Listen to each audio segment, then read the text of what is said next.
Is it time for U.S. concessions to defuse North Korea crisis? China says yes. It's no secret that President Trump and North Korea's leader Kim Jong-un have been feuding for months. But the Pyongyang's state media evidently had enough of Trump's insults to the dignity of their supreme leader. Buzz 60.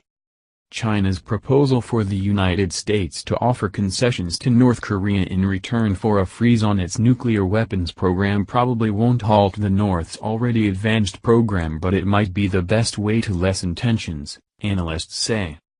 It has lost a lot of value now that North Korea has tested weapons and missiles, said Jeffrey Lewis, an analyst at the Middlebury Institute of International Studies.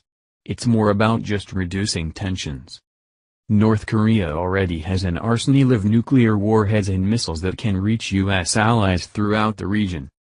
China said Thursday it is standing by its proposal, which calls for the U.S. to suspend its large military exercises with South Korea in the region in return for an agreement by North Korea to freeze its nuclear weapons program.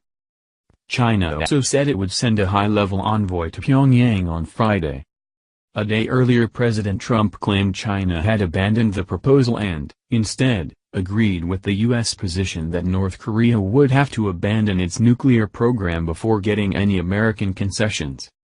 The conflicting statements reflect confusion in Washington over how to handle North Korea and its secretive leader, Kim Jong-un. Trump has said Chinese pressure exerted on its heavily dependent allies central to U.S. policy toward the North. North Korea has gone 2 months without test-firing a missile, the longest such dry spell this year. The lull follows a record 15 missile tests in 2017. It also detonated a powerful hydrogen bomb for the first time in a test in September. It is not clear if the lull represents a political decision by Kim or a pause in development for technical reasons. Defense Secretary Jim Mattis declined to speculate on the reason for testing pause. The Trump administration says it would be willing to talk when North Korea makes clear it is not aggressively testing nuclear weapons and missiles. So long as they stop testing, stop developing, they don't export their weapons, there would be opportunity for talks, Mattis said. The challenge for any agreement with North Korea now is the advanced stage of its nuclear program. Republicans and Democrats in Washington are reluctant to endorse any proposal that accepts the reality of a nuclear-armed North Korea. The United States is committed to the complete and permanent denuclearization of North Korea, Trump said last month during a visit to Beijing. Trump doesn't appear ready to make a first move, for example, by suspending joint military exercises in the region. The North views such exercises as a provocative prelude to an invasion.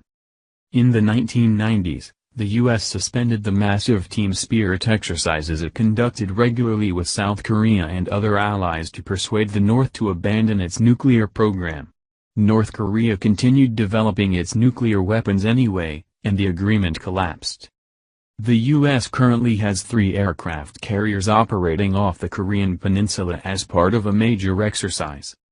The Pentagon has said the exercises are aimed at reassuring South Korea and other allies in the region and improve the readiness of U.S. forces.